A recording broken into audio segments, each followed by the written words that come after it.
Peace be with you. Welcome to the Dean Show. For those that were with us last week, Hamza met Ted, Ted met Hamza, the human connection. We were sharing, Ted asking some questions. It was going really great. So this is the part 2 to that. Don't go anywhere. We'll be right back. This is the Dean Show.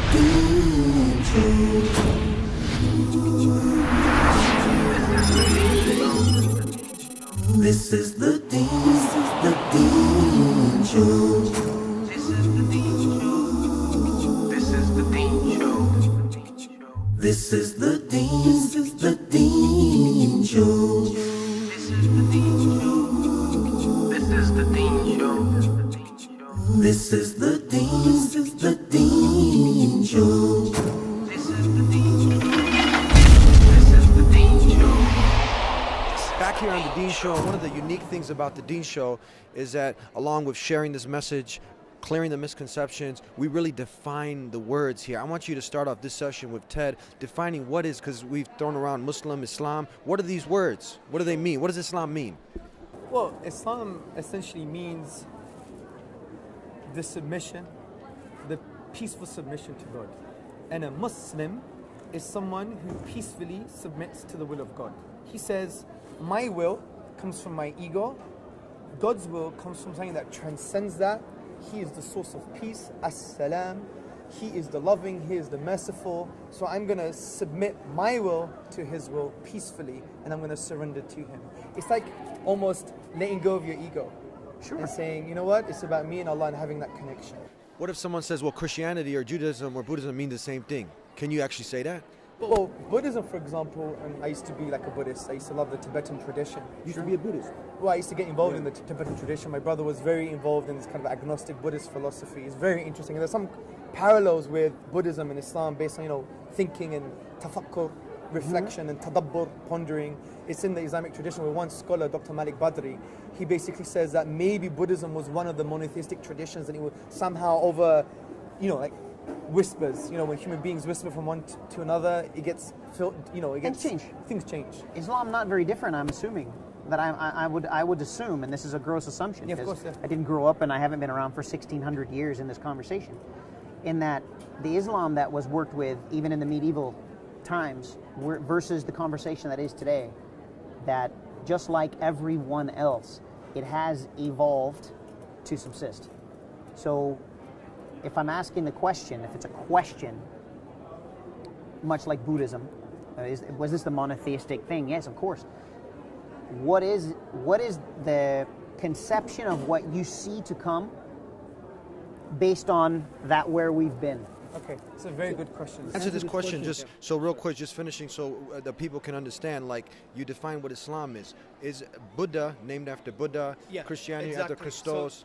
So, very good to bring me back to the point. Oh, that's a great question, So Eddie. Buddhism Thanks, is an Sam. agnostic philosophy, meaning that there's one narration attribute to the Buddha, and someone says to him, does God exist? And he said it's irrelevant, right? So basically the question of God and His relevancy is a non-question from that perspective, because Buddhism is an agnostic philosophy. Just work with your life, your mind. How do you break your ego? How do you live peacefully? Now we would say actually the good question is a very important question, because it grounds your morality, it grounds who you are, your sense of self, and all of these different things. Now when it comes to Christianity, a Christian, basically, especially mainstream Christianity, they believe in something what you would call a Trinitarian conception of God. The Christ where event. in the Greek language is homoousios. There's one essence, ousia essence, one essence, three distinct persons. What we would say humbly in the Islamic tradition, this doesn't befit the majesty and perfection of God, and this is not the correct conception of the divine. So for you to connect with that is like connecting with something other than the divine. So what we would say humbly is, if you want to go back to the roots, go back to even original Christianity, the original beliefs. Or even further back. Yeah, even the Like, Jewish tradition. Way back. That you want to connect with God, there is no intermediary, no son, no book, no pope, nothing. It's a direct connection, a direct relationship. And that's why sometimes you have, brothers in Christianity saying, how's your relationship with God? Do you have a loving relationship with God? I would humbly say, well, I don't think you do. Because maybe, if you have to have something in the middle, is that a loving relationship? If I want to fall in love with my wife, I'm not going to put my mom in the middle, right? Oh my goodness. Or stop Lord playing knows with, that's a horrible plan. It's never going to work. It's or never. play with my phone and talk to my wife. That's not going to work. So I'm going to connect straight to my wife. Just like with God, you want to have a loving relationship with God, you connect straight to Him. So that's what Islam's about. We connect with Allah. Was your question now, how do we know Islam hasn't changed? Just like many of these... Preservation. There's here's some things that I've come to understand historically. And let's just look at the civilization, and it's basically it's been like a riding on a snowboard down a mountain, mankind, right? With a few avalanches. With a few, yeah, for pretty significant ones, yes. So we drifted deeply into our first understandings of religion, and we had many things that we chose as things we didn't understand. Gods, there were animals. We wanted the amorphism. We have the pagan religions that's there's an admiration of the animal world, and there's a lot of what we did in our lives at that time that was very animalistic. Yeah, sure. And then we come into what our philosophers began to say, hang on guys, we don't have a god of lightning, we don't have, and Greek mythology, and these great thinkers come to play and say, hey, hang on a second, too many divine beings here. We've got to get this down to something that's palatable and something we can live with. So that drifts into the next big swing and becomes a scientific pursuit via philosophy. Then it's swinging, it's up and down, it's drifting extremely towards the spiritual side, extremely towards the scientific side, and we have Darwinism that brings in this level. If we can literally change the breed of dog and change the way flowers look, how is that? How is God in charge of everything if I can control the flowers that grow? Yes, of course. That's a fantastic question, and it births some interesting things. Okay, there's a few questions here, right? Yeah, a lot, I'm sorry. Let's go back to the first question, which is, when I mentioned about Buddhism and about the statements attribute to him and the preservation and stuff, Islam is like different. It's not based on a whispers philosophy. In the Islamic tradition, it's called something called mutawatir or tawatur. It's an Arabic word. All it means is recurrent reporting. And I'm going to try and give you a picture for you to put in your mind. Say you have the Prophet Muhammad, upon whom be peace, right? And he told something to 5 of his companions. And these 5 companions said exactly the same thing to their 5 companions. Sure. And each of these 5 companions that have 5 companions, they say to another 5 companions something else.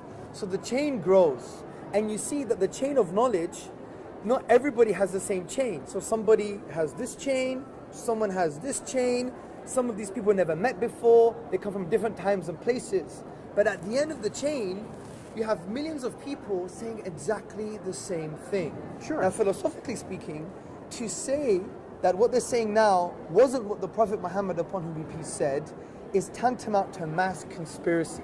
That they somehow basically traveled, took a time machine, said, make sure you say this, make sure you say that, you got it from this chain, and say you got it from that chain of narration. Sure. So this basically shows that you can't deny what you call recurrent reporting. Even David Hume, famous Scottish skeptic philosopher, he said, if the masses of people in the 1600s actually said that there was 8 days of darkness, and it was reported by everybody from different peoples and different times and places, then to deny this would be absurd. And he was a skeptic. Certainly. He even denied causality in a way, right? Sure. So this is an Islamic historical principle, and all of the prophetic traditions, and even the Quran, has come via this scientific method, or that's the wrong word to use. It is a scientific method. This historical principle. Sure. So to deny a statement of the Prophet Muhammad that's authenticated, upon him be peace, and to deny the Quran is actually like denying Plato, Aristotle, World War I, World War II, all the known history. So that's why we have a very preserved tradition. Very, very exciting. I don't want to cut them off, but we got to go to break, and we'll be right back with more here on The Dean Show. Don't go anywhere. Please subscribe to The Dean Show. Follow us on our official Facebook and Twitter pages in the links below. Please also help support The Dean Show by making a donation in the link below. Back here on The Dean Show, Hamza, tell us, in my studies in comparative religion, I have not found any other book that A, has been preserved, tamper-free, tamper-proof, like the Quran, preserved in the original Arabic language, with the challenge, as you stated earlier, if you find one contradiction God Almighty is saying in the Quran, then it can't be from God. But do you find any other book making the claim like it does? On every page you see Allah, God's name mentioned, and you see that now it's claiming that, look, I am your creator, I created the universe, try to disprove it. If you can't, then it's not from me. Do we find that in the Bible? Do we find that in Buddha? I have not found it. Have you? From my limited knowledge, no. And what's interesting You understand the point? I do. Like the Quran basically makes a challenge, like a falsification test. It says in the 2nd chapter, 23rd verse, وَإِن كُنْتُمْ فِي رَيْبٍ مِمَّا نَزَلْنَا عَلَىٰ عَبْدِنَا, and it continues. Basically, if you're in doubt about this book, we have sent down to our servant, referring to the Prophet Muhammad, upon whom be peace, and bring one chapter like it, right? Also, the Quran says in the same chapter that if this wasn't from God, there'll be ikhtilafan kathir, meaning many discrepancies. You know what's very interesting about this term, by the way, it's off the topic, but it relates. It says there'll be many discrepancies. So there's two things you could do. First, you could look at the whole of the Quran and see if there's any discrepancies. That's the first way. Or, if you're a logician, you could find out how many times the word discrepancy is mentioned. Ikhtilafan in that form is only mentioned once, which is quite interesting. Anyway, so the point here is... It's smart. It is very smart, right? So the thing with the Quran, it makes this challenge. It doesn't hide and say, just have blind faith. Just believe because I said so. It challenges mankind. It addresses man, it addresses Ted, how address should be addressed. You have a brain, you have a heart, use it. And God is saying, look, here's this text. It did come 1400 years ago. It's making amazing claims for itself. Sure. But it's saying, here's a challenge. If you don't believe this from the Creator, then discuss it, challenge it, engage with it. And what I would argue is that this forms the basis for a whole array of arguments and things that we can assert that this book is from the divine. Let me give you one very small one just to get the thinking going, right? The Quran was revealed over a 23-year period. This is a historical fact. It was revealed in piecemeal over 23 years for specific times and places. Then it was put together as al-kitab, as a book, as a physical text.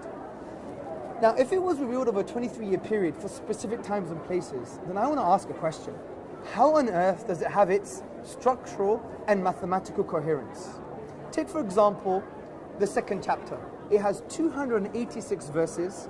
The chapter was revealed over a 9-year period, intensely over a 2-year period, right? Now, if you do a karate chop in the middle, you have the 143rd verse. Do you know what word you find? Middle. Now, this is interesting. Now, go to the third chapter. It says the likeness of Jesus is like the likeness of Adam. Because there was an argument from the Christians, right? That, look, you know, he had no father, therefore his father's God, which we don't believe, right? And Allah is saying, wait a minute, but the likeness of Jesus is like the likeness of Adam. You believe in Adam, he had no father, but you don't say that God's his father. You say he was created by God, right? Now, the key word here is likeness. Because Adam is mentioned 25 times in the Quran, and so is Jesus, mentioned 25 times in the Quran. You know what's interesting? Up to this verse, they're both mentioned 7 times each. And that for me is remarkable. Now, there's more. For example, if you go to the shortest chapter, Surah Al-Kawthar, which is only 3 lines, and remember the Quran says, bring one chapter like it. It has 10 lexemata. Lexemata are units of meaning. A unit of meaning is not just a word, you kind of have a preposition with a word, right? Correct. You have 10 units of meaning. What's interesting is each verse uses only 10 letters. And what's even more interesting is that the whole chapter uses only 10 letters once. Right? If you consider the Hamza as a partial letter, it's not a real letter, it's like a quasi letter. That's very interesting. And there are many more of these kind of structural features. So for me, the Prophet Muhammad, upon whom he be peace, didn't have a computer, didn't have a calculator, he didn't even write things down. Now what's very interesting is that these verses were wrote over a 23-year period, yet we didn't have a computer, but it was compiled together to have this amazing structural coherence. For me, humbly, I don't think there's a naturalistic explanation. That's just one. Now there is another one. Take, for example, revealing of lost historical knowledge. The Quran, many claim say it's borrowing from the Jewish tradition and the Bible, right? But this is false, for one specific reason. The Bible mentions Pharaoh. The Torah mentions Pharaoh. The Quran mentions Pharaoh. Big deal. But also the Quran mentions king for the leader of the Egyptians also. And it mentions it in a distinct way. It mentions Pharaoh at the time of Moses and Al-Malik, king, at the time of Joseph. And it doesn't conflate them, doesn't use... There's no conflict There's in no the conflict, timeline. yes. But in the biblical tradition and the Jewish tradition, there's this conflict, right? Oh, it's rampant from every single book. Yeah, it's not accurate from that perspective. Almost purposefully inaccurate. Now this is a minute detail. If you were to take away this word, it wouldn't affect the message of the Quran. However, it remains distinct that it mentions Pharaoh for the time of Moses, king for the time of Joseph. Sure. But the question here is this. at that time we had no access to the hieroglyphics, which was the pictorial language of the Egyptians. It was a dead language. We have no oral tradition, no historian, no culture that even knew that language at that period. It was dead. Now, We I have revised- a question regarding that particular Sure. part, and Yeah. this is the part that I don't even pretend to. First of all, I've learned a great deal about the Quran in just this very short, No, of course, elegant, yeah, sure. elegant explanation. Thank you for that. And in that, I'll add that I have never doubted the fact that it's amazing, in and of itself, as a creation, as a book. It's a fantastic demonstration. And I also, correct me if I'm wrong, is it not taught through song? It's like a recital. Thank you. A recital and song. Now, I didn't grow up in England. I have a year and a half, nearly 2-year-old little girl. I have a song that I heard. There once was a dude from York who had 100 men. Yes. He marched them up to the top of the hill and then down to the bottom again. When they were halfway up, they were neither up nor down. And it's the same thing over and over and over That's again. a good rendition. Right? Well, yeah, I totally butchered it because, you know, I know I'm in a hurry. But Someone called 911. He's murdered right, the song. I've completely committed a crime against that song, which would probably be my very first introduction to Islam. It's been very difficult for me to do it with No, of any, course, any sure. amount of elegance such as your No, own. don't be silly. I'm grateful for that. We're going to take a break now, and we'll be right back with more for our last segment here on The Dean Show. Don't go anywhere. Please subscribe to The Dean Show. Follow us on our official Facebook and Twitter pages in the links below. Please also help support The Dean Show by making a donation in the link below. Back here on The Dean Show. Please, Hamza, go ahead and take off. You were explaining About the historical about the point. historical point. So hieroglyphics was a dead language, and we found out the Rosetta Stone, which was a stone that enabled us to translate the hieroglyphics in, I think, the end of the 20th century. And when we understood the hieroglyphics, we find out that actually the Bible and the Torah are wrong and the Quran is accurate, specifically because in the Old Middle Kingdom, which was the time of Joseph, they were using the kind of title as the king for the leader of the Egyptians. And in the New Kingdom, which is the time of Moses, they started to call him the Pharaoh, which I believe means the great house. That's this distinct, minute detail. Now, where did the Prophet get his knowledge from, upon him be peace, when there was an ignorance of that knowledge, an absence of that knowledge? We can't find it anywhere in oral tradition or in textual tradition. We can't find it in historical books or even religious tradition. So the claim that he copied the Bible was quite interesting, because therefore, fine, maybe he copied the Bible, but then he corrected his mistakes. Well, how did he know there were mistakes? And where did he get the correct information from? So that's another little signpost to accumulate. You have an accumulative case for the Quran. Another quick thing, and to be honest, I could mention 10 points, but we don't have time. But another thing is about the structural features of the Quran. Many of the chapters are in what you call ring composition. Now, you don't even need to know Arabic for this. Ring composition is like units of themes, categories of themes. Again, let's look at the second chapter, which is the largest chapter. It has theme A, theme B, C, D, E. Then you have D1, you have C1, you have B1 and A1. So you have this ring composition. A and A1 have a similar theme, B and B1 have a similar theme, C and C1 have a similar theme, D and D1 have a similar theme, and E is on its own. E mentions the present. Before E mentions the past, after E mentions the future, but yet you all have these similar themes, right? Sure. There's this ring composition, and each ring, each category has its own ring composition as well. So it's structured based on meaning and structural themes. And for me, since this book was revealed over a 23-year period for specific times and addresses specific events, how on earth has it been developed in this structural way? It shows that the author knew the future, which again gives support to the fact that it's likely to be from the divine. Is this possibly, and I ask this in Sure. a really curious at this No, point of in time, course. is that is it not a possibility to have, because of being written over a 23-year span of time, that the ability to ascertain cyclical occurrences, much like the seasons, much like the growing of crops, much like the coming and going of leadership, much like the migration of crops and animals, that within this span of time, to write the accountants of up to a singular point, and then also write the accountants of what they believe will come to pass based off of this evidence, having seen that cycle come to a close, and the next natural thing for life to do is to repeat itself. Are we not seeing something potentially being described here in the Quran as the natural order of the cyclicality of life that's itself? That's a good question. I think the only problem with that is that ring composition is not a new thing. Well, and I People don't in want to literature- assume yeah, that they wrote that not having our No, education. We're people- definitely not yeah. smart about the same things. Sure. People in literature developed structures called ring composition. Sure. The only problem is, it's almost impossible to develop ring composition if you're addressing new realities over your career of prophetic career, your religious career, if you Sure. like. Ring composition works if you make a story up, right?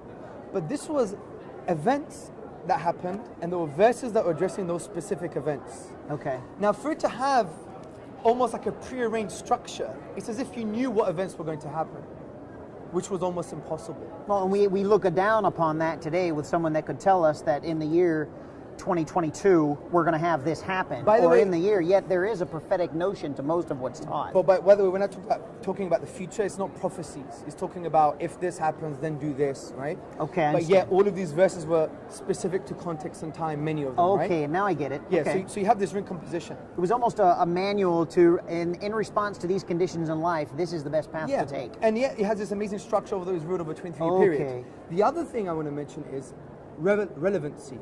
Now, the Quran basically wants to address the human mind, the 7th century mind, the 15th century mind, and the 30th century mind. Certainly.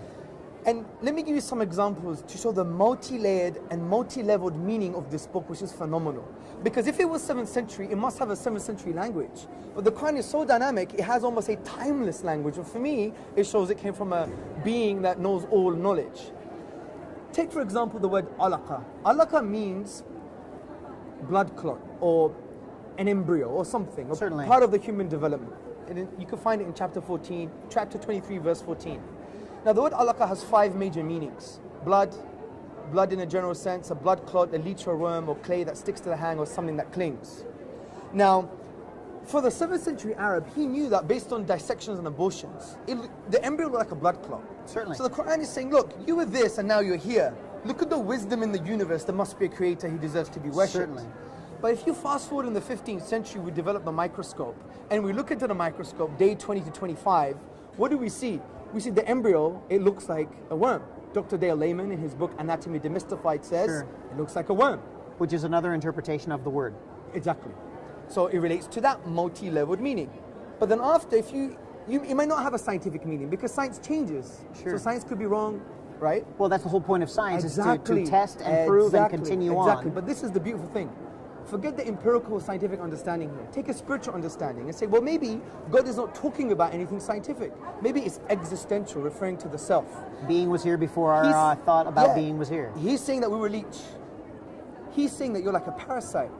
You had a parasitic relationship with your mother. And if you study embryology, you see Yeah. that the baby drains the resources of its mother. Certainly. And the leech, if it were to be sucking my hand now, it drains my resources. It takes everything it needs from my blood. And from the get-go, both the leech and the embryo act in this parasitical way. Drains from the resources of its host, mother, Right. Yep. my hand in this case. Now, what's very interesting, Professor Lord Winston from Imperial College University said exactly the same thing. He said, embryo and leech act in the same way. So it's as if the Quran is saying, hey, you, Mr. Arrogant, Mr. Businessman, Mr. Think You Know It All, Mr. Self-Sufficient, you were dependent on your own mother. And ultimately, your mother and everything in creation is dependent on God. So willfully and willingly lower the wing of humility and mercy to your mother, because Certainly. she peacefully and willingly and compassionately drained her resources for you. You are a leech. So there may be a spiritual perspective. Now, the reason I'm giving these examples is because isn't it amazing and fascinating, although you have a limited scope of meaning for certain words in the Quran, that it addresses a 7th century mindset, a 15th century mindset, and a 21st century mindset. For me, that's a dynamic text, and that's very important. Let me just give you one final example. One final example. The Quran says that the sun and the moon have their own orbits, right? They swim. The word is yasbahuna. Now, you can look into the universe as with your naked eye as a 7th century Arab with sandals and say, wow, they're swimming in the cosmos. But that can also relate to celestial mechanics. They have on its own orbit. But you may be thinking, the sun has its own orbit? Yes, the 7th century Arab believed that the sun was going around the earth, which is wrong. But it addresses their mentality. Well, So that was a hiccup in time. well, it's not even that. It's to address their mentality to make them realize there's power and wisdom in the universe. But you know what's very interesting? The sun does have its own orbit, according to modern physics. Oh, modern physics has broken it out. Yeah. It orbits the Milky Way, and it takes 226 million years to orbit. And if you look at amazing diagrams of the universe, the sun is doing this orbit, and there's things, and the planets are going around it. It's phenomenal. So do you understand one word addresses a 7th century mindset, 15th and 13th, and any century mindset? So for me, it seems to me, when you add all these accumulative things together, plus the life of the Prophet Muhammad upon him peace, which is another question and maybe another show, then it should make you think and say, what's the best explanation for this? We're almost out of time. We got 1 minute left. Closing comments and advice to those truth seekers, people who are curious like Ted, and let's say someone out there is hearing this. What is that first step because we know that in Islam, it's a lifetime struggle to acquire knowledge. There's so much, it's an ocean of knowledge. But when somebody wants to do Islam, they want to accept Islam, what is the first major step that one has to take? Well, what they have to do is affirm the truth reality. You have an amazing tie. Islam is like saying that you have an amazing tie. And that's why we're saying we're affirming the reality that you have an amazing tie. And what is the affirmation of reality here? La ilaha illallah Muhammadan Rasulullah. There is no deity, no object worthy of worship but the one that created us, the deity, Allah. And the Prophet Muhammad, upon whom be peace, is his final messenger. Now this should be made with your heart, that you sincerely believe in this, and that you have a willingness to worship. If you don't have that willingness to worship, which is your raison d'être, as the French say, your reason for existence, then that might not be accepted. So you have a willingness to worship, to come close to God, and you believe in that reality, and that makes you a Muslim. And that's simple. You don't have to know all this complex stuff I was talking about. Dip in a pool, you don't have to do anything. You don't need angels to come down with fireworks or anything. It's so. Yesterday, on Friday, we're here. There was a sister, American sister, sat through the lecture, came up to me and said, I want to become Muslim, but I don't know what's going on. She thought there has to be a special time and moment. I said, look, Allah wants you to love Him, but you've closed the door on Allah. You've locked the door, put the gates up and put guard dogs. Allah wants you to love Him. There's nothing special. Do you like this guy's shoes? Yeah, I like his shoes. Islam is just like that. You're accepting a reality. There is no deity worthy of worship. I'm not my deity. Society is not my deity. My boss is not my deity. Eddie is not my deity. Ted's not my deity. The ism and schism is not my deity. My deity is the one who created me, the one that loves me, the one that knows me better than I know myself. And I'm going to submit to that. And I'm going to love Allah, and He wants to love me. So why would I choose hell over a loving God? God doesn't send you there. Allah says, don't blame me. Blame your own hands. It's the spiritual cause and effect. So Allah is saying, just from your free will, make the right choice. And I told her, unlock the door, remove the dogs, take away the gate, open the door, and just embrace the love of Allah. She became a Muslim on Friday. It was beautiful, right? And that's the advice to everybody. Life is simple. We complicate it sometimes with egocentrism and philosophy and all this rubbish, but it's just simple. You were made. This is very basic instinct. It's a rational principle. You were made by something that's supernatural. He sent down a message, and we have good reasons to believe in it.